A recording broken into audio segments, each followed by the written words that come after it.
إن الحمد لله نحمده ونستعينه ونستغفره ونؤمن به ونتوكل عليه ونعوذ بالله من شرور أنفسنا ومن سيئات أعمالنا من يهد الله فلا مضل له ومن يضلل فلا هادي له وأشهد أن لا إله إلا الله وأشهد أن محمدا عبده ورسوله فإن خير الحديث كتاب الله وخير الهدي هدي محمد صلى الله عليه وسلم وشر الأمور محدثاتها وكل محدثة بدعة وكل بدعة ضلالة وكل ضلالة في النار.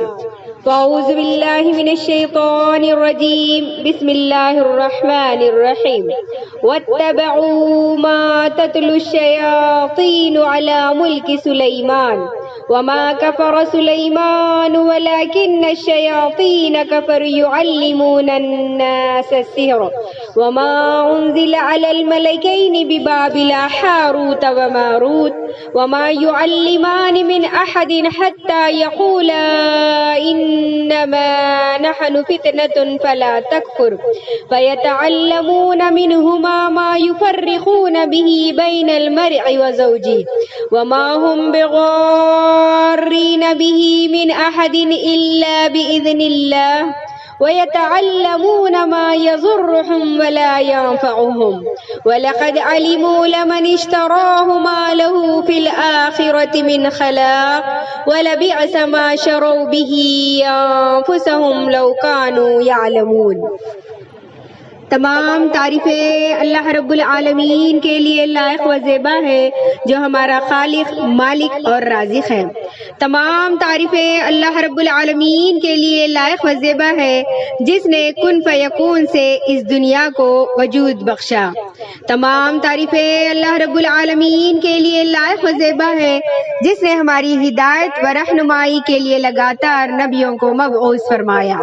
سبحان اللہ و بحمدہ سبحان اللہ العظیم. درود و سلام ہو نبی محترم و مکرم پر جس پر اللہ رب العالمین نے قرآن مجید جیسی عظیم کتاب نازل فرمائی.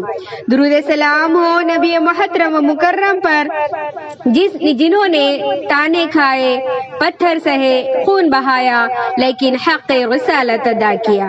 اللہم صلی علی محمد وعلی آل محمد کما صلیت علی ابراہیم وعلی آل ابراہیم انک حمید مجید.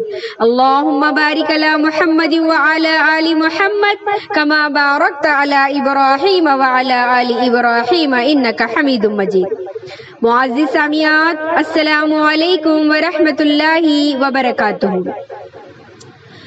جیسا کہ ابھی میں نے آپ لوگوں کے سامنے سورہ بقرہ سورہ نمبر 2 آیت نمبر 102 کی تلاوت فرمائی، تو اس آیت کی مناسبت سے آج میری تقریر کا عنوان ہے جادو اور جادوگری.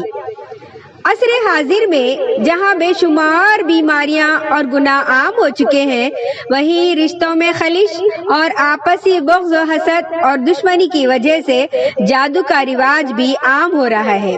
جادوگری کی آڑ میں فحاشی، بے حیائی اور عریانی پھیل رہی ہے، حالانکہ جادو کبیرہ گناہوں میں سے ایک ہے. یہ شروع سے آخر تک ناپاکی، گندگی اور کفر و شرک پر مشتمل ہے. الغرض جادو سے کئی خبیث اور کفریہ کام انجام دیے جا سکتے ہیں. آئیے سب سے پہلے جادو کی حقیقت میں اور آپ جان لیں. جادو کی لغوی تعریف: جادو ایک ایسی چیز کا نام ہے جس کا ماخذ انتہائی باریک ہوتا ہے. جادو کی اصطلاحی تعریف: جادو ارواح خبیثہ کے اثر و نفوذ سے مرکب ہوتا ہے جس سے طبیعت انسانی متاثر ہو جاتی ہے. جادو کی ابتدا یعنی 5000 سال قبل میلاد زرستر نامی شخص نے اسے ایجاد کیا جو فارس یعنی ایران کا رہنے والا تھا. پھر اس جادوئی علم کی مصری اور کنعانی وغیرہ نے سیکھا. یہی سلسلہ چلتا رہا اور حضرت سلیمان علیہ السلام کے زمانے میں اس کو کافی عروج ملا. یعنی 10ویں صدی قبل مسیح میں سلیمان علیہ السلام نے اس کے سدباب کے لیے جادو کی کتابیں لے کر اپنے کرسی یا تخت کے نیچے دفن کر دیے۔ حضرت سلیمان علیہ السلام کی وفات کے بعد جادوگروں نے ان کتابوں کو نکال کر نہ صرف لوگوں کو دکھایا بلکہ لوگوں کو یہ باور کرایا کہ حضرت سلیمان علیہ السلام کی قوت و اقتدار کا راز یہی جادو کا عمل تھا۔ اسی بنا پر ان ظالموں نے حضرت سلیمان علیہ السلام کو بھی جادوگر کہہ کر کافر قرار دیا تھا، یا جس کی نفی اللہ رب العالمین نے یوں سورہ بقرہ یعنی ابھی میں نے جو آیت تلاوت فرمائی اس نے کی۔ اس کا ترجمہ کچھ یوں ہے، اور وہ سب اس چیز کے پیچھے لگ گئے جسے شیاطین سلیمان علیہ السلام کی حکومت میں پڑھتے تھے۔ سلیمان علیہ السلام نے تو کفر نہ کیا تھا بلکہ یہ کفر شیطان کا تھا، اور وہ لوگوں کو جادو سکھایا کرتے تھے اور میاں بیوی میں جدائی ڈالتے تھے۔ جادو کی تاثیر بھی دیکھتے چلے۔ جادو واقعتاً اثر رکھتا ہے۔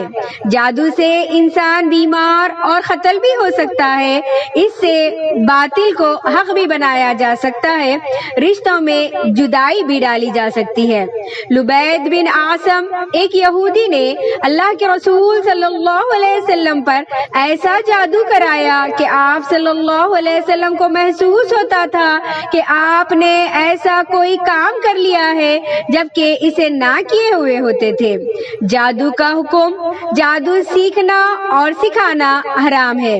اللہ کے رسول صلی اللہ علیہ وسلم نے ارشاد فرمایا، اجتنبوا السبع الموبقات کے ساتھ ہلاک کرنے والی چیزوں سے اجتناب کرو۔ صحابہ نے عرض کیا، اے اللہ کے رسول صلی اللہ علیہ وسلم وہ 7 چیزیں کون سی ہیں؟ تو اللہ کے رسول صلی اللہ علیہ وسلم نے اس میں سے جو 2 بتائی میں یہاں وہ بیان کر رہی ہوں۔ آپ صلی اللہ علیہ وسلم نے ارشاد فرمایا، شرک اور جادو۔ جادوگروں کے پاس جانے والوں کے لیے وعید ہے، ایسے لوگوں کی نماز 40 راتوں تک قبول نہیں ہوتی۔ یہ مسلم شریف کی حدیث ہے۔ جادوگر کی سزا یعنی جادوگر کی سزا کیا ہے؟ بخاری میں آتا ہے کہ تلوار سے ان کی گردن مار دی جائے۔ حضرت عمر رضی اللہ تعالیٰ عنہ نے جادوگروں کو قتل کرنے کا حکم دیا اور 3 جادوگر قتل کیے گئے۔ حفصہ رضی اللہ تعالیٰ عنہ نے اپنی لونڈی کو اس کے دوسروں پر جادو کرنے کے سبب قتل کر دینے کا حکم دیا تھا۔ آئیے جادو کی قسمیں ہم وہ بھی دیکھتے چلیں کہ وہ کتنے ہیں اور کیا کیا ہیں۔ نمبر 1، سحر یعنی تفریق، جدائی ڈالنے کا جادو۔ نمبر 2، سحر یعنی محبت، مائل ہونے کا جادو۔ نمبر 3، سحر تقیل یعنی وہم کرنے کا جادو۔ نمبر 4، سحر جنون یعنی دیوانگی کا جادو۔ نمبر 5، سحر خمول یعنی کمزور ہونے کا جادو۔ نمبر 6، سحر ہواتف، نہ آواز سنائی دینے کا جادو۔ نمبر 7، سحر امراض یعنی بیمار ہونے کا جادو۔ نمبر 8، سحر استحاضہ یعنی ماہواری، خون جاری رکھنے کا جادو۔ نمبر 9، شادی میں رکاوٹ ڈالنے کا جادو۔ نمبر 10، سحر یعنی بندش، شوہر بیوی کے درمیان ازواجی تعلقات روکے رکھنے کا جادو۔ جادو کی ان مذکورہ قسموں سے واضح طور پر یہ بات ہمارے سامنے آتی ہے کہ جادو بڑا خطرناک ہے اور خبیث فعل ہے، جس سے مسحور یعنی جس پر جادو ہوا تکلیف کا شکار ہو جاتا ہے، لیکن یہ بھی اللہ رب العالمین کی مشیت اور حکمت سے خالی عمل نہیں۔ ممکن ہے اس کے بعد اس مسحور کے لیے کچھ خیر ہو، یا آخرت میں اجر عظیم ہو، یا گناہوں کی مغفرت کا ذریعہ بن جائے۔ اللہ کے رسول صلی اللہ علیہ وسلم نے ارشاد فرمایا، ما یصیب المؤمن من وصب ولا نصب ولا غم ولا ہم ولا حزن حتی الشوکۃ یشاکها الا کفر له اللہ بها۔ گھبرانے کی ضرورت نہیں ہے، اس لیے کہ اگر جادو کا وجود ہے تو اس کا علاج بھی موجود ہے۔ اگر جادو اللہ رب العالمین کے حکم سے بیماری لا سکتا ہے تو اسے دور کرنے کا علاج بھی شریعت میں موجود ہے۔ ما انزل اللہ داعا الا انزل له شفاء۔ نیز اللہ کے رسول صلی اللہ علیہ وسلم پر جس وقت جادو کیا گیا اس وقت دو فرشتے جبرائیل علیہ السلام اور میکائیل علیہ السلام انسانی شکل میں اللہ کے رسول صلی اللہ علیہ وسلم کے خواب میں نظر آئے، اور ایک نے دوسرے سے کہا کیا اس شخص کا علاج ہو سکتا ہے؟ تو دوسرے نے جواب دیا ہاں۔ تو معلوم ہوا کہ جادو کا علاج ممکن ہے، جادو کا علاج ہو سکتا ہے، مگر مکمل طور پر اس کا اثر زائل ہو یا نہ ہو یہ اللہ رب العالمین کے ہی ہاتھ میں ہے۔ مگر احتیاطی تدابیر اختیار کرنا فریضہ انسانی ہے۔ اسی مناسبت سے آیات رقیہ اور آیات سحر وغیرہ پڑھنا چاہیے اور ہمیشہ سنتے رہنا چاہیے۔ اس کے علاوہ صبح و شام کے اذکار کی پابندی اور اس دعا کا خصوصی طور پر اہتمام کرنا چاہیے۔